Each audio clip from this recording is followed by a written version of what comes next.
Now we sing the birthday song, and it isn't very long. Right. So you want to do a blast today? You set up for it? We are online. I'm recording. Everything's a-okay. Go ahead. Cool.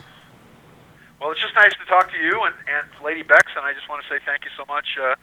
I want to express my very, very deep sorrow and condolences at the passing of Michael Nighthawk Ringley. He was irascible and obnoxious and belligerent, but always a person who was always striving for truth and trying to get the truth out there, and gave wonderful opportunities to all kinds of people with Revolution Radio. And I guess he passed away, had pancreatic cancer, I guess, and he had very, very severe diabetes, and he was doing dialysis, and he just passed away in his sleep. So, as Lord Acton said, he stomped upon the terra. People don't realize that he was also an accomplished musician and a rock star and a lead singer in a band that had a hit song somewhere and had a wonderful, magnificent voice. And as I said, Revolution Radio was really ahead of its time, and I hope it continues. And my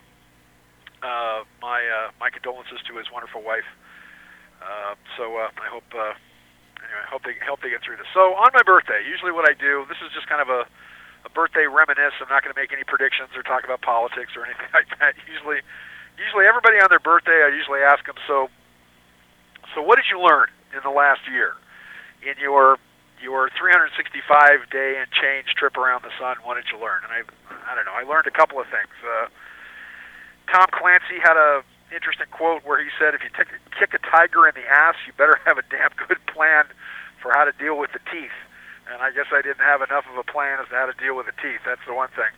The other thing is I'm not exactly sure if Jesus died for our sins, but I'm absolutely sure that he died because he messed with all the wrong people, as did every martyr, from JFK to JFK Jr. to Martin Luther King to Bobby Kennedy, all the people throughout time that have been martyred, have been assassinated.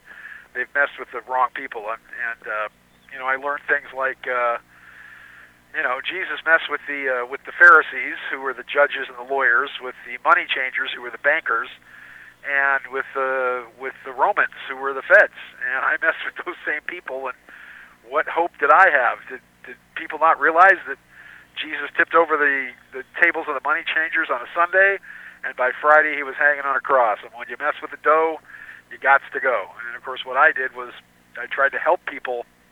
All I did was try to help people. Actually, I didn't even profit from it. I was trying to help people with bonds, to try to help people that were in absolutely desperate situations, to save their homes, to save their houses, and submitting paperwork for other people. That's another thing I learned. Most of the stuff I'm learning now is all stuff my grandmother used to say, like, Shawnee boy, don't make a living taking on other people's troubles. That was one thing. I also learned that, as Jimmy Stewart said in the movie Harvey, that it's better to be pleasant than smart. And I learned that, I think, a little bit too late. I think I came in here, and it was kind of tough because, first I beat everybody at chess, so now nobody will play me at chess. And I beat everybody at cards and took all their money, so nobody will play me at cards. So better be pleasant than smart, I think. Also, you need to know when to be a bully, unfortunately, in here. So I've my bully gene kind of came out a couple of times. Although I have discovered that age and cunning will beat youth and strength almost every time.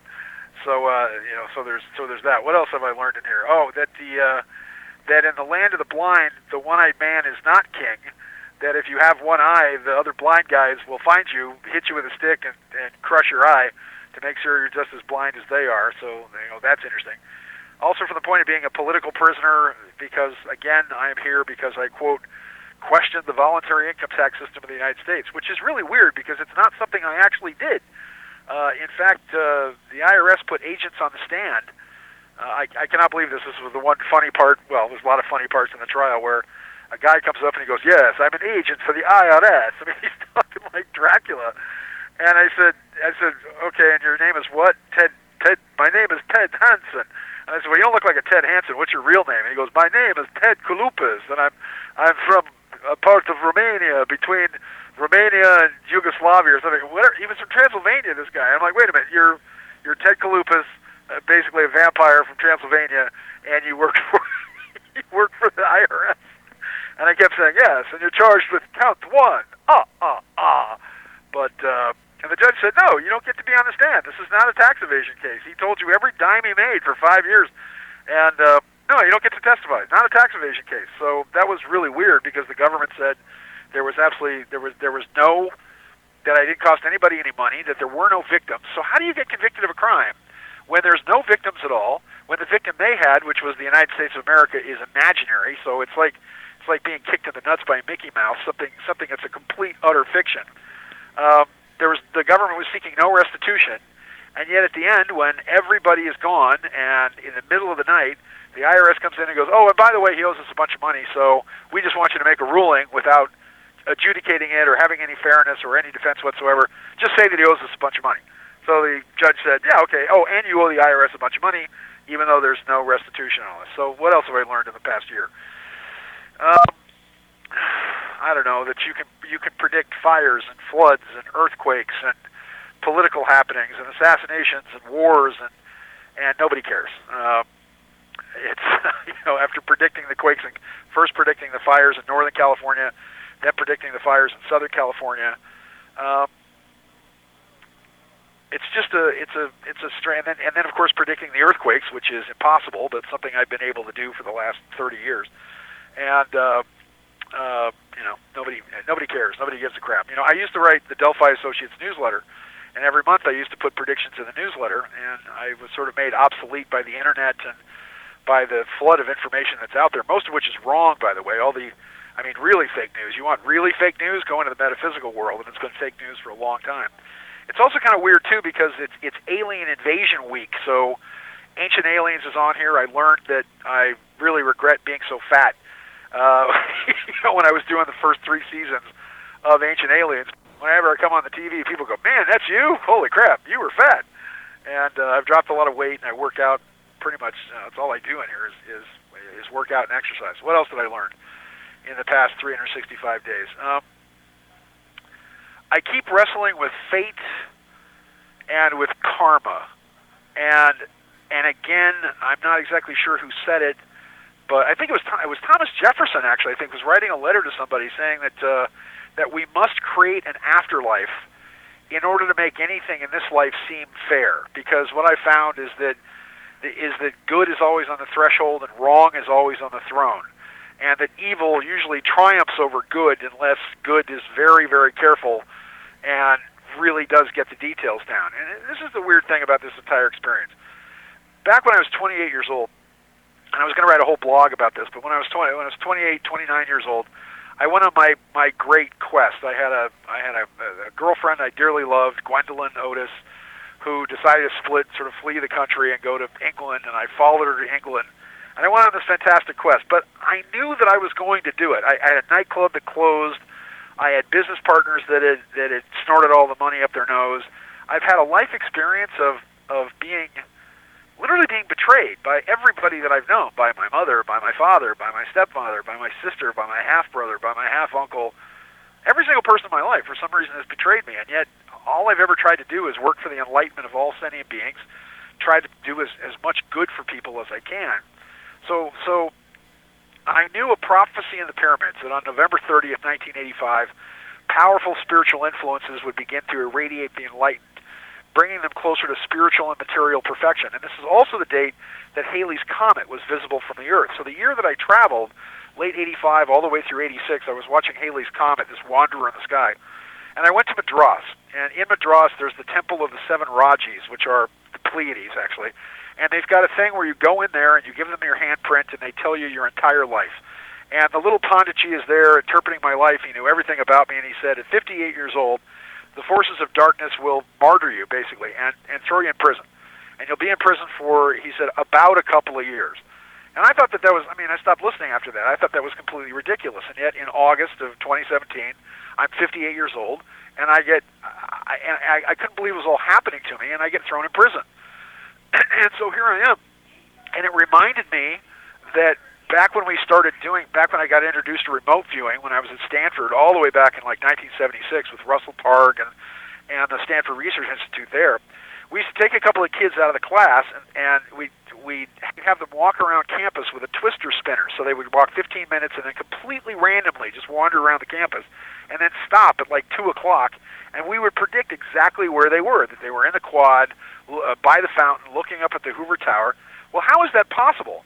And I start thinking about my own life, where no matter how much you zig, no matter how much you zag, no matter how much you juke or to and fro, that you wind up where you're going to wind up. And no matter what I'd done with my life, no matter what I'd done with this, I was going to wind up being screwed over by these people. And look, they wanted to get me because, I mean, I was the best of the people out there. I was one of the best speakers. I was the best educated.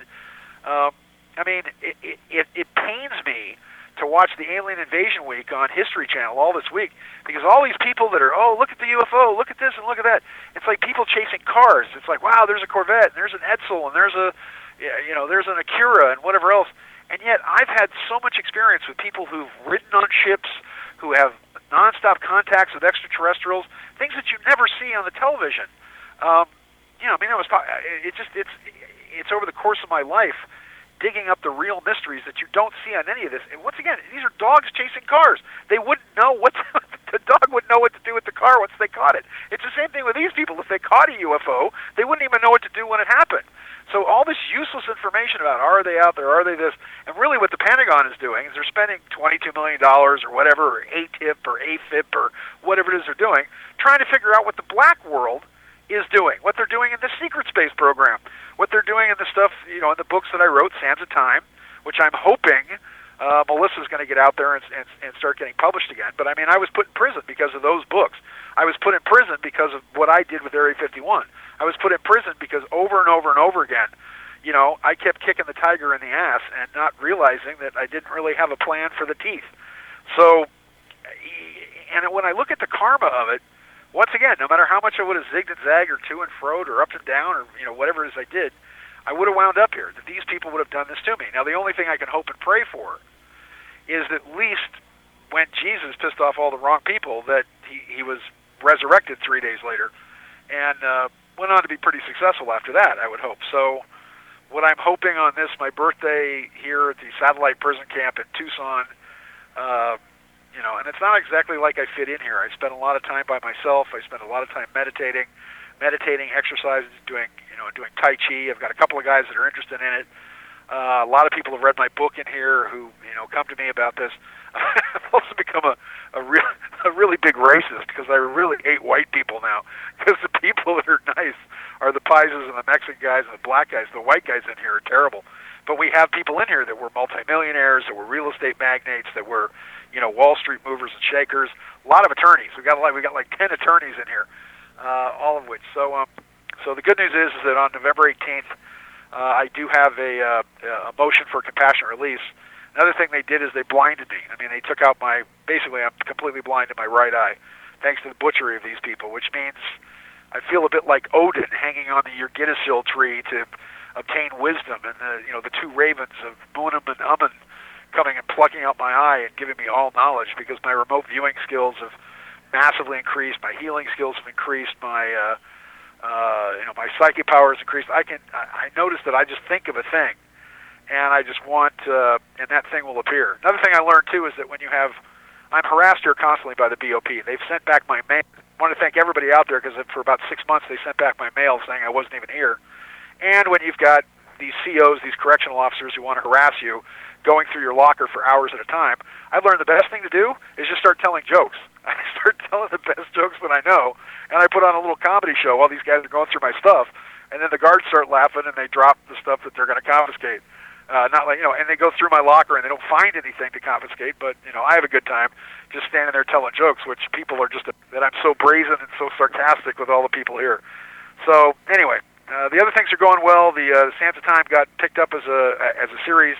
I'm working on a comedy called Club Fed, and on my birthday, I want to thank everybody out there who's loved me, who stayed with me, and been my friend, especially you, JP and Lady Bex, for letting me do this. God bless you guys so much.